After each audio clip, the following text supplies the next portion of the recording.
this point, anything's literally could go in any direction at this point. All right.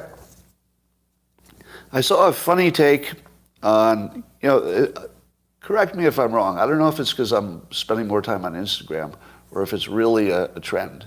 Are you also seeing a trend where the basic assumptions about the relationship between men and women, like the real basic stuff, is being challenged? And that people giving relationship advice, they're just all over the place now? Like there's nothing that's standard anymore. And the advice is terrible. And the way we're trying to grapple with the fact that, the basic glue of civilization, which is marriage and children, has fallen apart. Not everywhere at the same time, but it's really being challenged, right? So you're seeing all kinds of opinions that I don't know if we would have ever seen before. It feels like stuff that people are saying out loud, things that could never be said out loud before. I'll give you some examples. So here's a tweet from a Twitter user, a woman who calls herself the redheaded libertarian. So keep in mind it's coming from a woman who identifies as libertarian. And she says in her tweet, "Feminist men are the most dangerous type of man. They have an undeserved sense of entitlement to status, often due to covert narcissism, but are too weak and lazy to naturally rise in the hierarchy. So they artificially station themselves in the easiest position to prey on women." Does that sound true? Does that ring true when you hear it? Right. Now, it might be just, it agrees with your political leaning on this. Now, were you also aware that there is science that shows that the more physically strong you are, the more likely you're going to be a Republican? Did you know that?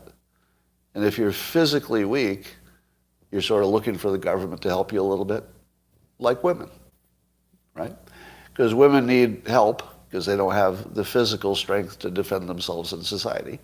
And men who are not physically strong might look for the same kind of help. Makes sense, right?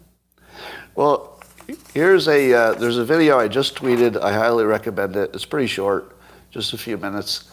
And it's an interview with Gad Saad and Jordan Peterson. And Gad Saad brings up the topic, and apparently this is a real thing.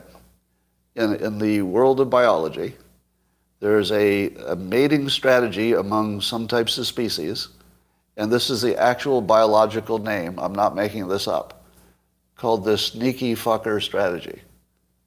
And it goes like this. There's some animals that pretend to be female so that the alpha males don't chase them away. And then they say, oh, well, looks like a bunch of women having fun over there. And suddenly the male who's pretending to be female turns into the sneaky fucker and then fucks one of the women and gets away before the alpha male realizes what's going on. And Gad Saad was extending this to the social justice warrior men who effectively are disguising themselves as women to get into the women, attention sphere. And then once they're there, look for a weakness and fuck them. Fuck them and then get away, and then they can reproduce. Does that sound accurate? Yeah, I'd never heard this before, but it does. Now, this is how I always saw it. This is exactly how I conceived of it.